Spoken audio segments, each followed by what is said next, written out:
Je faisais souvent ce rêve. Je faisais souvent ce rêve d'une fille qui courait dans les bois. Quand je faisais ce rêve d'une fille qui courait dans les bois, elle a été poursuivie par un homme. Mais l'homme, je n'avais jamais son visage. Quand je voyais son visage, il était flouté. Quand je voyais son visage, il était flouté. Tandis que la fille, elle portait une robe blanche. Une robe blanche ancienne, assez déchirée pour pouvoir en conclure, assez déchirée pour pouvoir en dire ou en conclure que sa robe datait du 19e. Elle datait certainement du 19e, mais la jeune fille, elle, était encore toute jeune. Elle était encore toute jeune, mais lorsqu'elle s'est jetée de la falaise, j'ai pu apercevoir son visage, son vrai visage. J'ai pu apercevoir son vrai visage, et il s'est admis que du côté de son visage, à gauche, elle était complètement décomposée. Elle était complètement décomposée. C'était un rêve que je faisais souvent, le rêve de cette jeune fille, le rêve de la fuite de cette jeune fille, qui avait l'air si jeune. Elle avait l'air si jeune et le côté de son visage était décomposé. Je ne le voyais qu'au moment de sa chute. Quand j'ai emménagé dans cette nouvelle maison, je ne m'y attendais pas. On ne s'attend pas toujours à voir ce genre de choses quand on emménage dans une nouvelle maison. Mais il y avait une boîte de la taille d'une jeune fille. Il y avait une boîte de la taille d'une jeune fille, de la taille d'un cercueil d'enfant, que j'ai ouvert. À l'intérieur, j'y ai trouvé une mèche de cheveux, comme dans mon rêve. La seule chose à laquelle je pensais quand j'ai trouvé ça. Quand j'ai trouvé ça, comme dans mon rêve, une mèche de cheveux, attachée avec de la petite ficelle. Quand j'ai trouvé un pendentif avec deux personnes, un homme et une femme, habillés comme au 19e. Quand j'ai trouvé une robe blanche. Quand j'ai trouvé une robe blanche rose pâle, avec de la dentelle un peu déchirée. Quand j'ai trouvé cette robe avec des taches de terre qui sentaient un peu la moisissure et qui sentaient un peu comme dans les bois. J'ai trouvé cette robe, mais j'ignorais ce qui allait se passer ensuite. Je ne savais pas que ça allait me jouer un tour. Je ne savais pas que ça allait me jouer un tour. On ne peut encore moins imaginer ce qui va se passer lorsqu'on trouve ce genre de choses. Toutes les nuits, elle venait. Toutes les nuits, je la voyais. Je voyais son regard triste et je voyais la moitié de son visage complètement décomposé.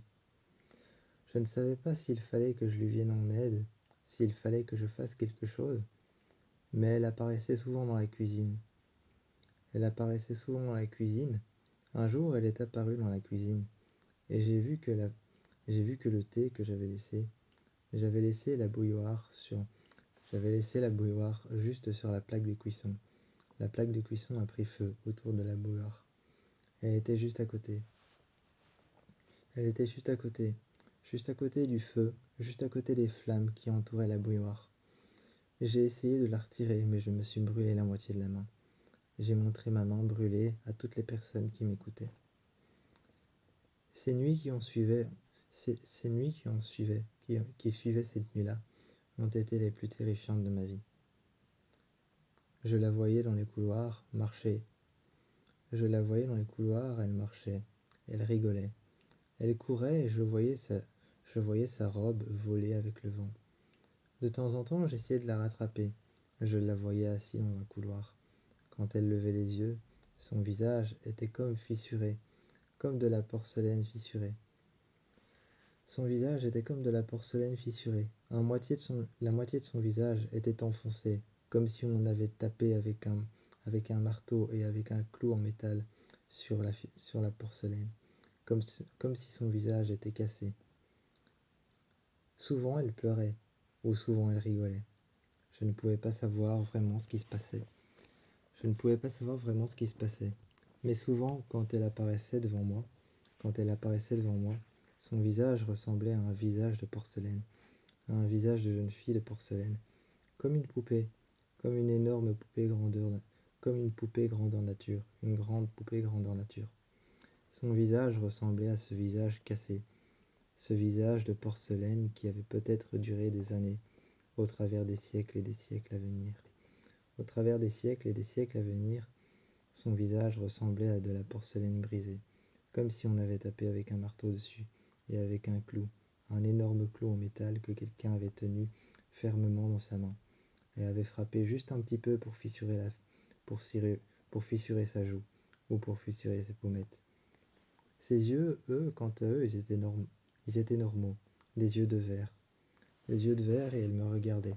Tous les jours, je faisais ce rêve. Et tous les jours, ce rêve devenait de plus en plus terrifiant. L'homme la prenait par le bras, la traînait, et l'emmenait dans le ruisseau. L'homme l'emmenait dans le ruisseau, et je voyais cet homme.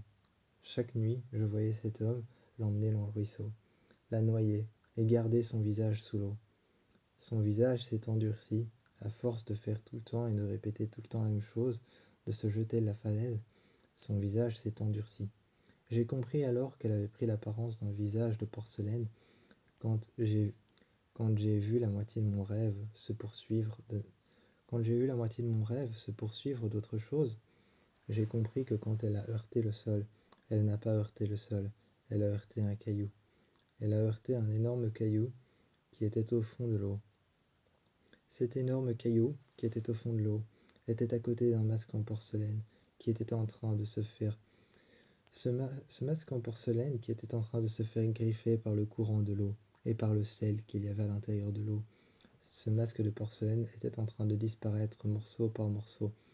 Morceau par morceau, il disparaissait. Cette jeune fille s'était cognée contre ce masque. Cette nuit-là, j'ai senti l'odeur du sang. Je me suis réveillé avec le goût du sang en bouche, et c'est ça qui m'avait réveillé. C'était bien ça qui m'avait réveillé, et pas autre chose. Ce matin-là, je me suis levé.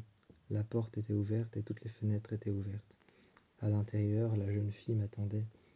La jeune fille m'attendait, elle m'a tendu un bras, et je l'ai suivie. Elle m'a suivi jusque très loin, et j'ai trouvé une boîte. J'ai trouvé une boîte à moitié immergée dans l'eau. À moitié immergée dans l'eau, au bord d'un ruisseau, j'ai trouvé cette boîte, avec plusieurs masques de porcelaine. Je les ai pris et je les ai regardés, tous différents. Tous différents, je les ai pris et regardés. Je les ai observés longtemps, jusqu'à me demander pourquoi est-ce qu'elle me montrait ça. Ensuite, elle a retiré son masque. Elle a retiré son masque une nuit. Elle est arrivée près de moi. J'entendais des murmures, j'entendais sa voix comme dans l'écho sous un pont. Sous un pont ou sous un tunnel, j'entendais sa voix comme dans un écho sous un tunnel. Elle a retiré son masque et m'a montré son vrai visage. Son visage était décomposé. Je voyais les nerfs et les ligaments. Je voyais la chair qui restait encore un peu. La chair qui restait encore un peu, la moitié de son visage qui n'était pas décomposé, qui était bel et bien normal. Son œil qui n'était pas décomposé, qui était bel et bien normal. Et l'autre partie de son visage où son œil venait de fondre. Son œil venait de fondre, il y avait la chair de son œil et, et il n'y avait plus qu'un trou. Un simple trou, elle ne voyait plus rien. Elle ne voyait plus rien, m'a montré les deux parties de son visage. Ce matin-là, quand je me suis réveillé, elle avait disparu, mais la robe était toujours à terre. J'avais compris alors qui elle était. J'avais compris qui elle était. Pourquoi est-ce qu'elle était venue vers moi? Qu'est-ce qu'elle voulait? Elle voulait que je comprenne comment elle était morte. Qui étaient ces personnes qui l'avaient tuée? Est-ce que c'était son père? Est-ce que c'était sa mère? Elle m'a emmené plus loin. Elle m'a emmené plus loin dans la forêt. Et dans la forêt, elle m'a emmené près d'un livre. Elle m'a emmené près d'un livre de photos. Un livre de photos où c'était elle plus jeune. C'était elle plus jeune, à côté d'une jeune femme, à côté d'une jeune femme. Et en regardant ce livre, j'ai tiré une photo où elle était assise juste devant un pot dans le jardin, à côté d'une jeune femme qui avait une grande robe blanche. Cette femme, c'était sa mère, mais derrière, j'avais aperçu que c'était ma maison. C'était bel et bien ma maison, juste derrière.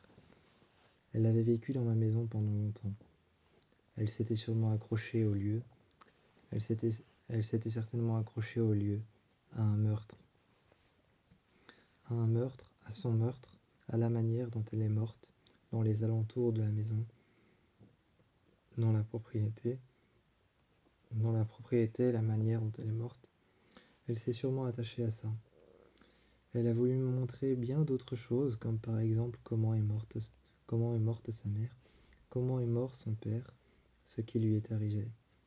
Elle m'a montré ça, et bien d'autres choses.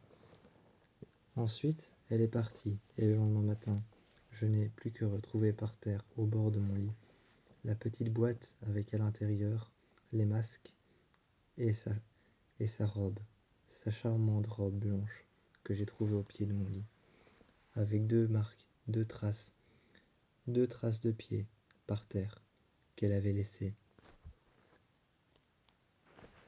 Ces deux traces de pieds qu'elle avait laissées pour seul échange de m'avoir montré pourquoi est-ce qu'elle voulait partir. Il fallait que je l'aide. Ce fantôme avait juste besoin d'aide.